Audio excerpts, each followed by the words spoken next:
Добро вечер и добре дојдовте во новата, но и последна епизода на седмица за оваа сезона. Токму така, вечерва ја завршуваме оваа, искрено не знам која поред сезона на седмица и заминуваме на мала летна пауза, која ќе трае некаде до септември. Не дека нема да се гледаме во следните месеци половина, останувам на ТВ екраните, но само во улога на уредник на вестите, а таму знаете, ја нема таа слобода да се коментираат настаните на начин на кој тоа го правиме овде.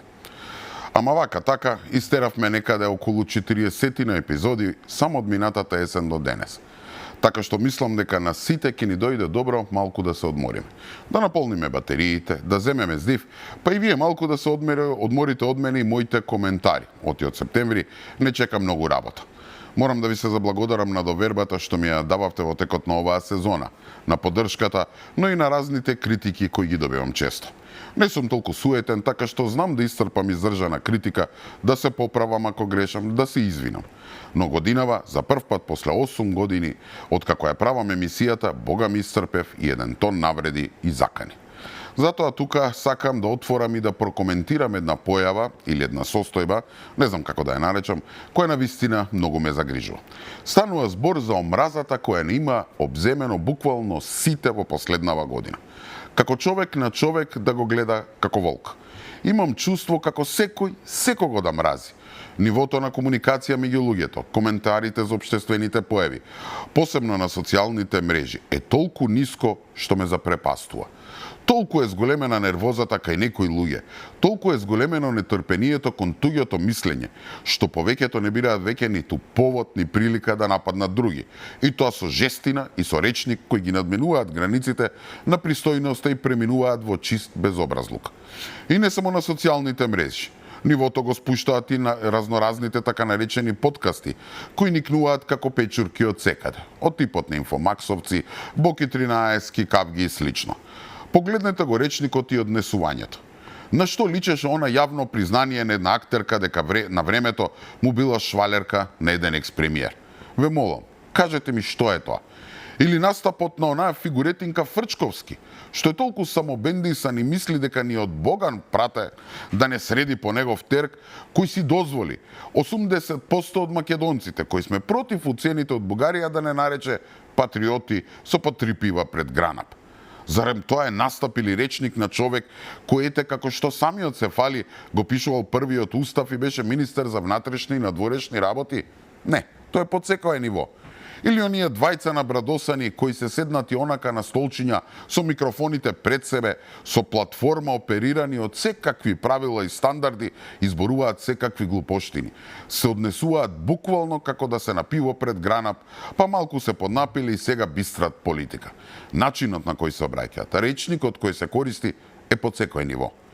Што сакате може да кажете за мене? Дека сум ваков или онаков, дека сум потплатен, дека сум слеп, дека сум небањат ВМРО-вец, било што. Ама никој, дури ни тие што ме мразат, не може да кажат дека се однесувам непристојно, дека користам речник кој не доликува, дека користам навреди, пцовки или дека ширам омраза.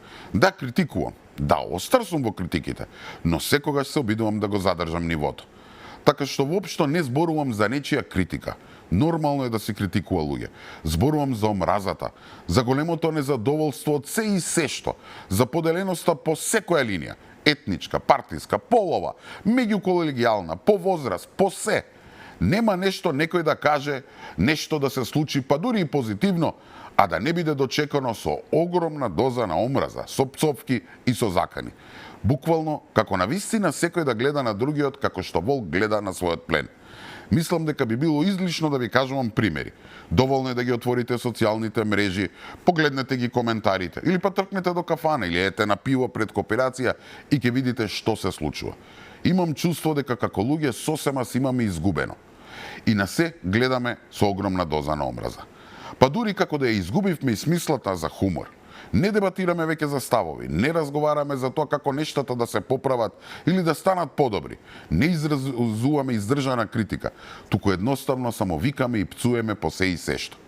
Еве ќе ви кажам една бенигна случка што ми се случи мене пред некоја недела. На еден политички статус кај колега на шега во коментарите пишав: "Јас чекам некој пешак да помине на црвено за да барам оставка од Тошковски." Едноставно сакав да направам мала шега во стилот дека ете за се и се што ќе се случи, веднаш се бара оставка од министерот. Еве јас за таков мал прекршов, како што е некој пешак да мине на црвено, него ќе го сметам за виновен и ќе барам оставка. Луѓе, вие не знаете каква лавина на безобразни коментари, полни со омраза следеа. Какви се пораки не добив. Како некому да сум опцул мајка, сум му навредил дете или сум му се заканил. И како врв на се, добив порака од родител, чие дето било удрено на пешачки премин. Да бидам искрен, дури јас се почувствував грижа на совест. Луѓе, немав никаква намера да правам паралела со било каква несреќа, со било чија судбина и слично. Едноставно кажав една невина шега, толку. Но како што реков, изгледна сме изгубили смислата за хумор. И во ова море на омраза секој се доживува лично. Еве, иако тоа не ми беше намерата, јавно ќе му се извинам на тој родител. Значи, мислам дека сите ќе се согласите дека се давиме во едно море на омраза. И до некаде разбирам зашто тоа се случува. После цели 7-8 години, целосно пропаѓање, како држава, како општество, како граѓани, сите се чувствуваме безнадежно. Нервите ни се прикараи. Немаме веќе трпение за ништо, а имаме пак преголеми очекувања. Мислиме дека за само една година се што беше уништувано до бескрај, одеднаш преку ноќ да се поправи. Да се стави целосно во ред во собраќајот, да нема ниту една собраќајка, секој да вози по прописи, одеднаш да исчезнат сите дивоградби, да нема веќе лудаци како оној во Будалана што си губи внукот, да нема веќе убиства, се да поевтини, а сите плати да пораснат, да нема веќе пожари, а ако случајно има на располагање да имаме илјадници пожарникари со стотина авиони и хеликоптери што ќе гасат и слично. Списокот е бесконечен. А ако сето ова не го добиеме преку ноќ, а свесни сме дека тоа е невозможно, и нешто малку да трне наопаку, одма го вадиме арсеналот на пцовки и шириме омраза. Тоа што е најстрашно е што некој од позадина, без да бидеме свесни, намерно го потикнува тоа. Да, ние бевме лоши цели 7 години, ама и овие не се ништо подобри. Тоа е тезата. Гледајќи дека сепак работите се помрднуваат од мртва точка. Може би не со брзината која посекуваме, но се мрднуваат. А вие имате отсуство на идеи. Најлесно е да фрлате со дрва и со камења по се и сешто. Едва и да чекате некоја катастрофа и да се радувате и да јавате на тоа. Најеклатантен пример е Кочани. Случајот што целосно ни измести сите и кој ни остави трауми од кои нема лесно да се опоравиме. Ужасната трагедија на тие родители толку многу се злоупотребува од одредени кругови, што навистина се граничи со некрофилија. И да, сите оние кои ми пишуваат и кои ме пцујат, знам точно по дефиниција што значи некрофилија. Терминот го користам во политичка конотација. Иако оние обиди на шарените и новопечените чегеварчиња за некои си масовни протести не успеа, иако е испоапсено се живо и диво што имало било каква врска со дискотеката, сепак, ден денеска, луѓе, оваа трагедија се уште се користи за политички цели. Тешко е за човек да се соземе од бес и гнев, кога ќе го прочита сведоштвото на родителите на загинатите во трагедијата во Кочани, за нивната средба со премиерот и представници на владата. Наместо да им покаже емпатија и разбирање за болката на родителите кои ги изгубија своите деца во најголемата трагедија во поновата македонска историја, Мицкоски ги понижил со навредливи зборови кои никогаш не смеат да бидат изговорени на човек што изгубил дете. Одредете си цена за вашите деца. Оваа реченица е нанесена рана врз целото општество. Срамно, бедно, поголема злоупотреба од ова не постои. Замислите да држите пресконференција како опозицијска партија, да се повикувате на рекла казала муабет објавен во група на Facebook, да јавате на нечија тага и болка само за да ќарите некој политички поен. Тоа е навистина срамно. Прво, ова обвинување против премиерот се темели на писание во група на Facebook. Второ, луѓе, навистина ли мислите дека било кој човек, а не пак премиер на една држава, навистина ќе каже таква реченица? Колку и да не го сакате, колку и да го мразите, па бидете искрени, погледнете длабоко во себе и размислете дали би можел премиерот пред се како човек или како татко да каже такво нешто. Не. Може би некој од присутните навистина добил таков впечаток, но впечаток не е исто со фактите. Тоа е тоа што го зборувам. Омразата. Слично и со пожарите. Овие од Бихачка и сите оние сателити кои орбитираат околу нив, како едва и да чекаат да избувне пожар, за да можат да излезат и да јаваат и на таа несреќа. Па дури гледаме дека постојат сериозни сомнежи дека некој намерно, буквално ја пали државата, само за да се одржи некој прешче, да се искритикува и да се каже и ние бевме лоши, ама овие не се ништо подобри. Над 20 лица се уапсени поради сомнение дека намерно ги предизвикувале пожарите што летово обеснеат низ Македонија. Дел од нив се во куќен, дел во ефективен притвор, а дел пак се пуштени на слобода бидејќи се малолетници. Министерот Тошковски, споделувајќи ги овие информации, рече и дека постојат докази за организирана група која намерно потпалувала пожари околу витални објекти од значење за државата. Оние кои што беа пиромани и кои што индивидуално настапуваа во рамки на палење на пожари, ги фативме. Фативме добар дел од нив, не сите, но фативме добар дел од нив. Но оние кои што организирано, особено они првиот ден, памтите кога настана огромен број на пожари околу Скопје, и така имаше една многу симптоматична и временска и подрачна, да речам, појава на пожарите околу витални објекти од значење за државата. Во однос на тие пожари имаме основани сомненија дека станува збор за една добро организирана група која што ќе видиме понатаму која и била целата. Според Тошковски, владата навреме презема мерки и донесе наредба за забрана за движење во шуми и тоа ги дало посакуваните ефекти, без разлика што како што рече ова лето е можеби најжешко. Мислам дека одговорот кој што ги имаме е далеку поразличен од оној одговор кој што ги има од државата во минатото, и тоа е видливо на терен. Видливо на терен од аспект на сили кои што ги имаме, видливо на терен од аспект на механизација која што имаме, видливо е на терен секако од аспект на действијата кои што ги превземе владата, навреме донесе забрана за движење во рамки на шумите, сето тоа дава резултат во споредба со претходно. Претходно и премиерот Мицкоски ги коментираше наводите дека функционер на ДУИ е вклучен во подметнувањето на пожарите и дека постојат основани сомненија дека пожарот во Визбегово е организирана акција. Од МВР апелираат за внимателност и пријава на секое сомнително однесување. Од Центарот за управување со кризи пак информираа дека денеска се евидентирани вкупно 5 пожари на отворен простор во државата.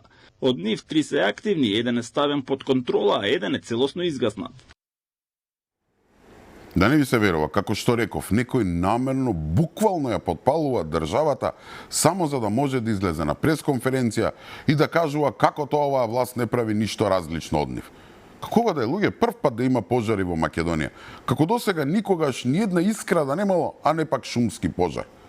Па луѓе, памтите ли што ни се случуваше минатите години? Зарем заборавивме дека пред неколку години Берово ќе ни изгореше? Дека пожарот, ајде што е уништи шумата која ни служи како бели дробови на Македонија, туку за малку градот ќе пламнеше и ќе се претвореше во пепел? Зарем заборавивме дека исто така целосно ни изгоре, речиси целиот национален парк Галичица? Дека заедно со Албанија ни изгорија речиси 6.500 хектари шума, дека во опасност беше да исчезне ендемско растение, кој што го има само на Галичица, и гнездата на колониите на жолтоклуните галки кои живеат во строго заштитената зона на националниот парк. Или пак пожарот на планината Серта, кога за малку пола држава ќе се кренеше во воздух, затоа што огнените јазици се приближуваа и се закануваа да го потпалат воениот полигон на Криволок. Реков, многумина се однесуваат како прв пат да има пожари во Македонија. И сега ќе кажете, да, ама затоа тие паднаа, овие требаше за една година скроз да се подготват и сега да имаме цела армија на пожарникари, опремени со најсовремена опрема, плюс да имаат поддршка од десетина авиони и хеликоптери. Па немојте ви се молам. Магично стапче да има некој, тоа е невозможно. Реков јас, после толкаво пропаѓање, сега луѓето имаат преголеми очекувања. А дека не е исто како претходно, па доволно ви зборува фактот што за разлика од сите оние примери што ви ги дадов, со пожариве годинава власта се справува главно сама. Кога велам сама, мислам на тоа дека барем засега не треба цела Европа да ни испраќа авиони, хеликоптери и цела армија пожарникари да не ги гасат нас пожарите.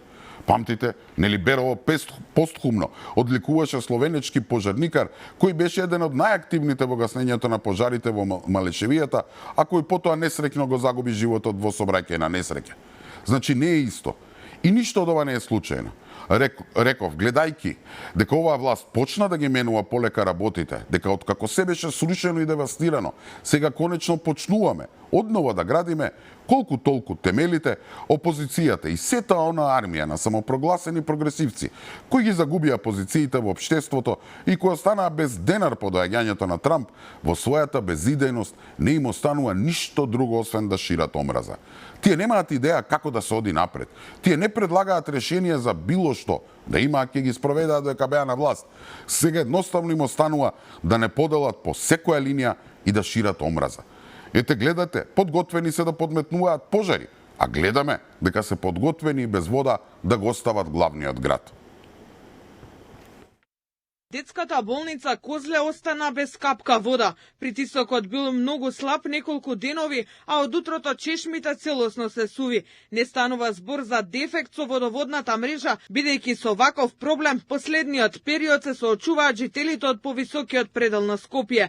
Директорката на болницата во изјава за Алфа вели дека веднаш побарале техничка вода, а и донации за да имаат вода за пиење хоспитализираните пациенти. Болницата функционира на тој начин што од водовод веднаш не обезбедија цистерни со техничка вода, така да таква вода има цело време. Апаратите за анализи дел работат, од венска крв не работат, бидејќи за тоа е потребна вода. А вода за пиење ќе секако и болницата ќе набави, а и од сите оние кои што имаат вода за пиење флаширана, побаравме и донации. Проблемот кој тлее од почетокот на топлотниот бран ескалираше денеска кога без вода останаа поголем дел од високите зони во градот. Најкритично е во населбите Водно и Пржино. Навечер доаѓа само после 12 до 5 саба. Вчера немаше од Сабајле од 10, тек вечерта во 1 сат и Сабајле од кај 7 сат нема се уште. На оваа жештина можеш да замислиш како е, сега сидиш дома испотен, све не можеш да се истушираш. Доаѓа од време на време, ама не. Па од минатата недела, прошлата недела, во неделата за викендот нема вода. Немаше недела, понеделник, вторник. Тешко. Полниме кофи кога ќе дојде малце притисок. Шишиња со вода, купуваме вода за пиење, ама проблемот е хигиена, не можеме нити да се избањаме, нити да изчистиме по дома, машина за перење нема шанси. Па нешто после 2 часот наутро може нешто да протече некоја славина, но катастрофално е кога ќе ја отвориш чешмата дека нема ни капка вода, ни во тоалетите, ни за туширање, ни за пиење. Граѓаните изминатиот период одржаа и неколку протести, бидејќи принудени се да чекаат до 3 часот по полноќ, кога им се качува притисокот поради намалената потрошувачка, за да вклучат машина за перење, да измијат садови и да се искапат. Во повеќе наврати ги повикаа надлежните да им обезбедат вода, но водовод наместо да понудат решение го повторуваат истиот одговор. Потрошувачката била многу голема. Во моментов градскиот водоводен систем функционира со намален притисок со повремени прекини на вода на некои улици. Дивите приклучоци секако дека имаат негативно влијание на состојбата на системот и водоснабдувањето, но за таа цел се организираат акции за нивно откривање. Истиот одговор и го кажале и на директорката на болницата Козле, која се надева дека најбрзо ќе се надмине проблемот. Од водовод, како што и е кажано и јавно, е заради намален притисок, голема потрошувачка на вода, високи температури, резервоарите се скоро испразнати, заради тоа нема вода, се работи на санирање на проблемот, до кога не знаат ни тие точно да ни кажат. За министерот за локална самоуправа Златко Перински, недостатокот на вода е кулминација на сите наталожени проблеми во градот и во јавните предпријатија. Од она, ја што го имам како информација, тоа е дека станува збор за технички проблем и мислам дека многу соодветно тоа може да ви го потврди и самиот менеджмент на јавното комунално предпријатие Водовод и канализација Скопје, но она што е уште поинтересно и упатувам еден апел до вас, до новинарите, да видите каде се најголемите инвестиции кои што градот Скопје и јавните комунални предпријатија ги имаат направено во изминатите, би рекол, 3 години и многу јасно, многу брзо и јасно ќе ви стане одговорот зашто ги имаме овие во моментот технички. Од кога почнаа високите температури, од водовод апелираат рационално да се користи водата, но како ќе се надмине слабиот притисок кој ги остава дел од Скопјани без вода, не кажуваат. Велат дека потрошувачката оваа година е зголемена од 15 до 20% во споредба со лани, но во нивните дописи нема најави за рестрикции за граѓаните, барем да може да планираат.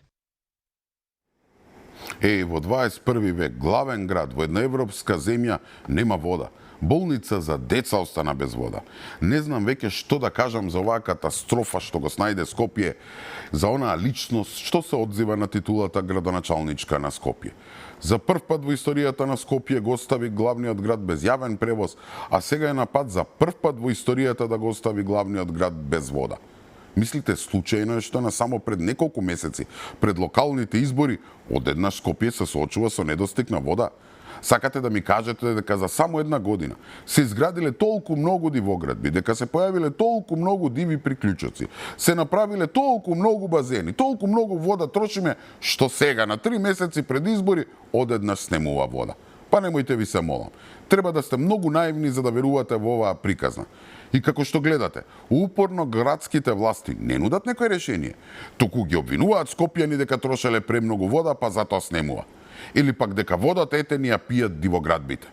Некако преголема коинциденција е што вода снемува токму во време кога Арсовска е влезена во таа неизина Дон Кихотовска битка со дивоградбите. А ова со водата и легнува како порачено. Срамота. Реков од што се нема идеја. Целта е само да се случи некоја трагедија, инцидент, проблем, да се испровоцира народот, да се шири таа омраза и не само тоа. Па луѓе, погледнете го речникот што го користи градоначалничката. Погледнете го низиниот настап. Зарем му доликува на еден функционер кој седи во градоначалничката фотелја во главниот град, која е патем е функција што е по трета по важност во државата, по политичко значење и по реална моќ. Веднаш е зад премиерот и шефот на државата. Има буџет од 120 милиони евра и решава, и има контрола врз неколку јавни предпријатија од што зависи како ќе функционира главниот град. И сега човек на таква функција, или што би рекла Арсовска, од жена, вие слушате реченици од типот излези висар ако си маж. И после ќе се чудиме од каде сета омраза. И не само тоа, таа е толку влезена во филм, толку многу одработува за да го спаси Дуи од целосен колапс во Скопје, што е подготвена дури и да и наштети на државата.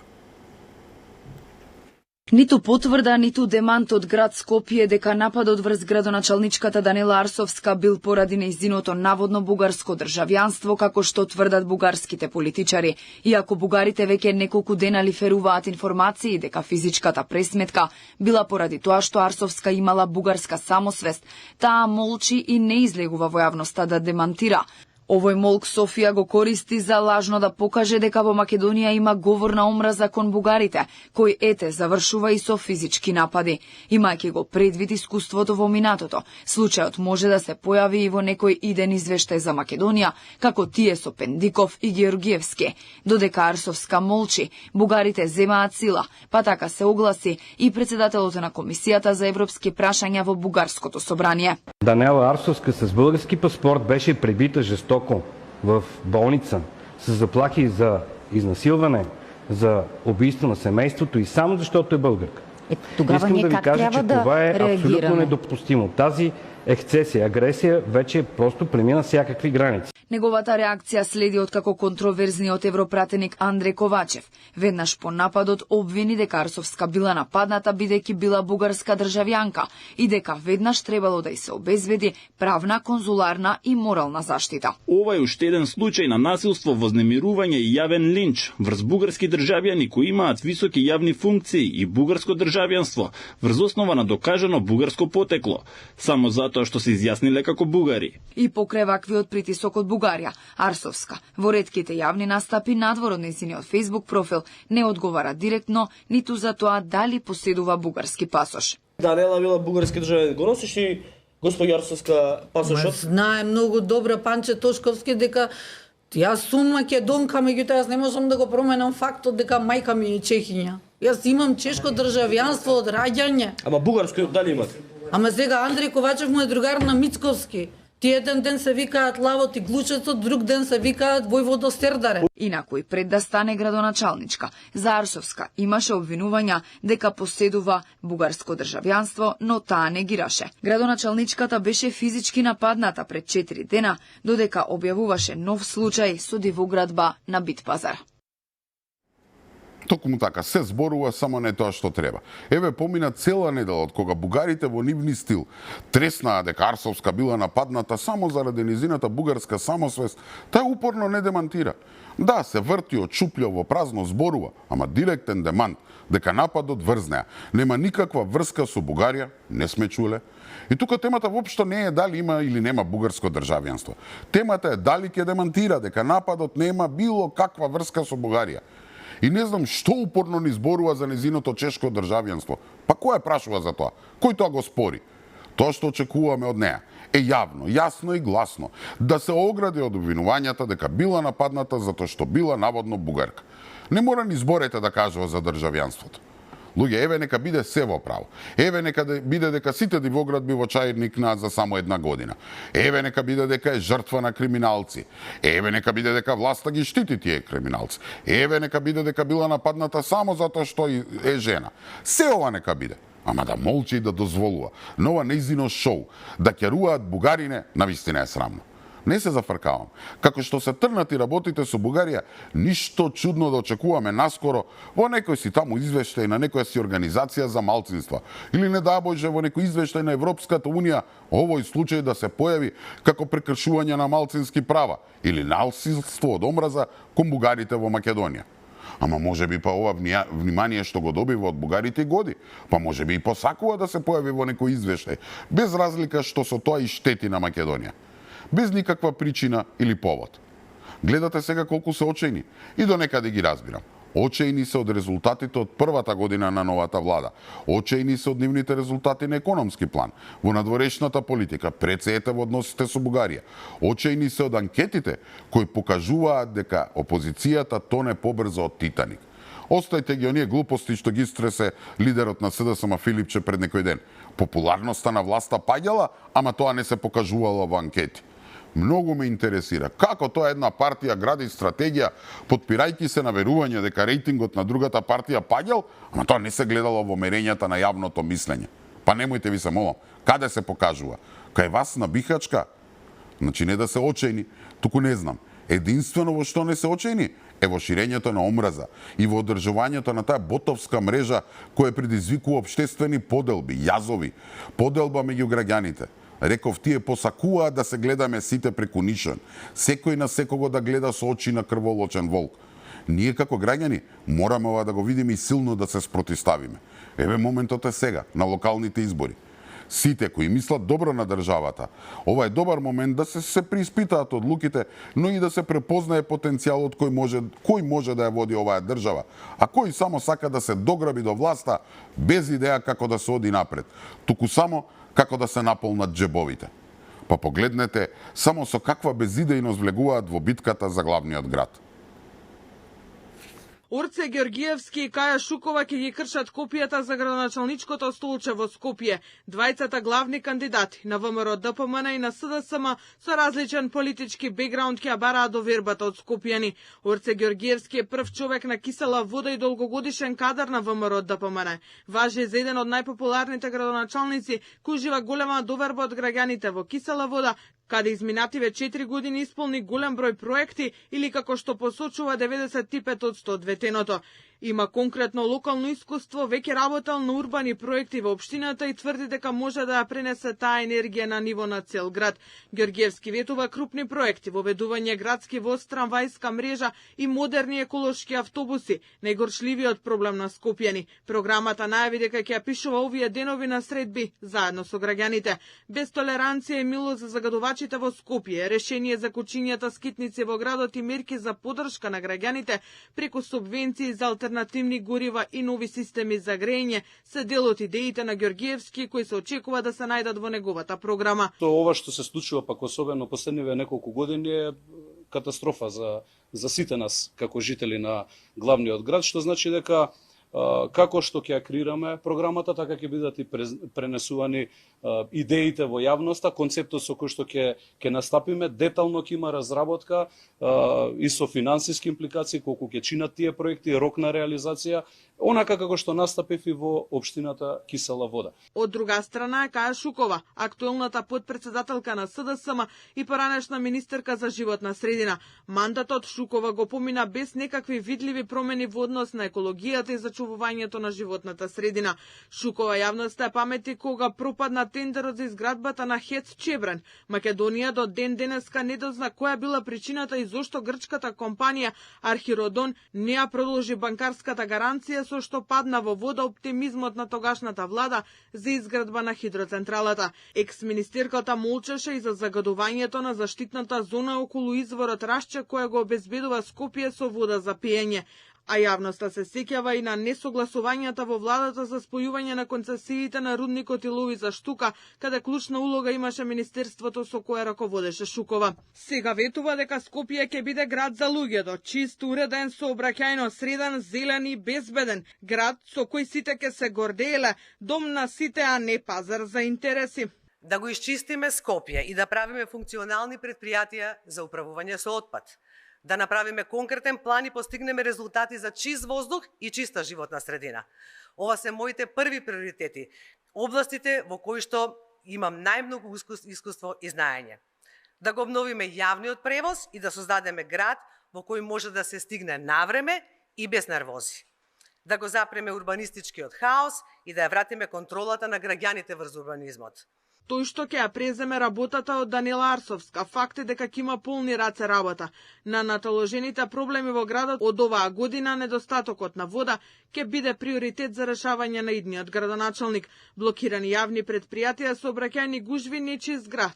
ЈСП е во долгови, приватните превозници неколку пати ги паркира автобусите, хаос во комунална хигиена. Локалните избори треба да се одржат во втората половина од месец октомври. За сега, барем официјално, ДУИ, Вреди и другите партии не се истакнале дали ќе имаат свој кандидат за метрополата. Едноставно СДСМ се откажа од Скопје. Изгледа во право беа од ВМРО ДПМН, кои цела недела обвинуваа дека опозицијската партија имала проблем да најде достоен кандидат за Скопје, кој би му се спротиставил на популарниот Ѓоргиевски. Искрено не знам зашто се решија за Шукова, а не отидоа со архитектот Мишко Ралев, единствениот човек кој колку толку ќе значеше некакво освежување за СДСМ и кој ќе имаше барем теоретски шанси да му се спротистави на Ѓоргиевски.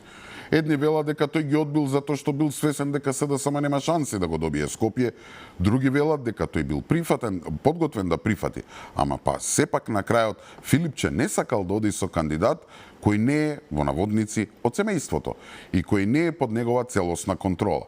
Плюс, предпоставувам, Ралев нема златна виза за Дубај.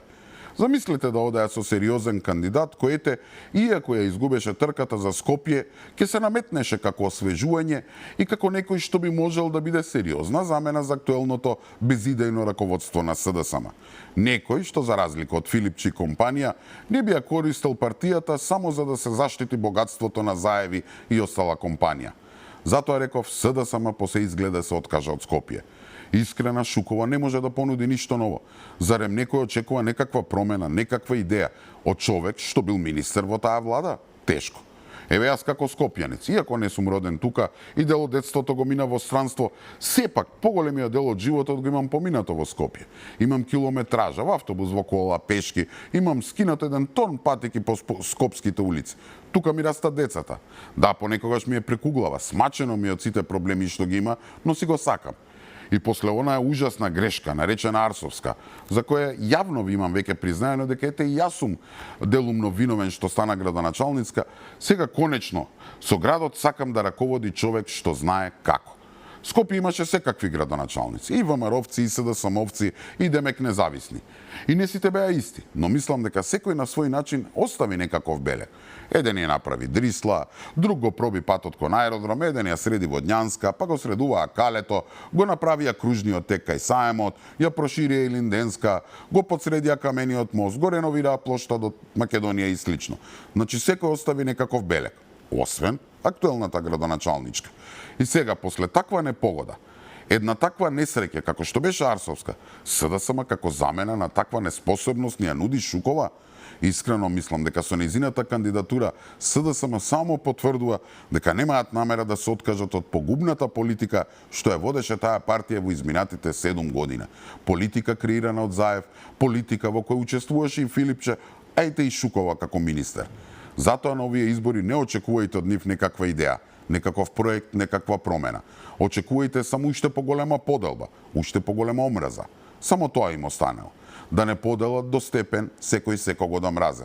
Да го спуштат нивото на дебата, да нема граници за навреди, пцовки и омраза. Вистински да стигнеме до тоа да станеме крволочни волци. И тука мислам дека е време да одмориме со еден блок реклами. Останете така, се враќаме веднаш.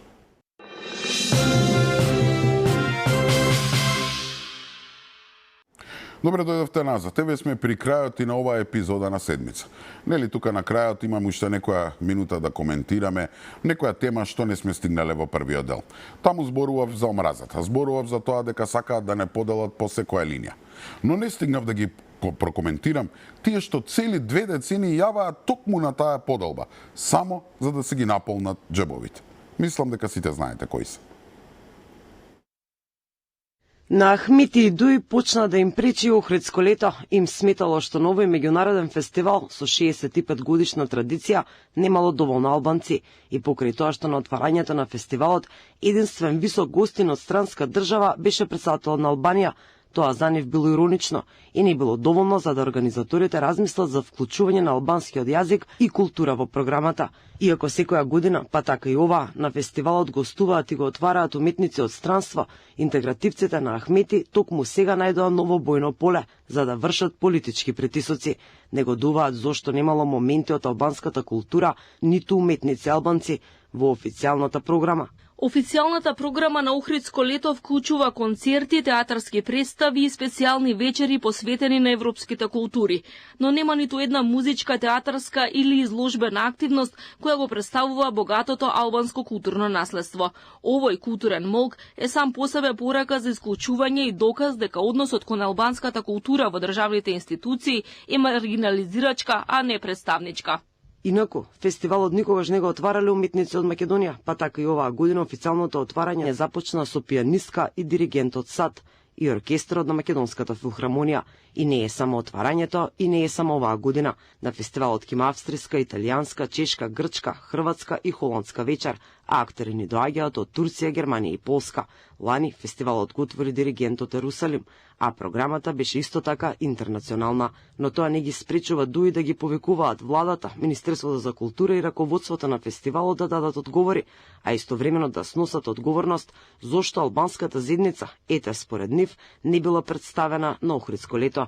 Истовремено нејасно е зошто кога Дуи беа на власт немаше никаква културна соработка ниту повик за македонски уметници да настапуваат на албански културни манифестации, кои што се организираа во Македонија и во Албанија.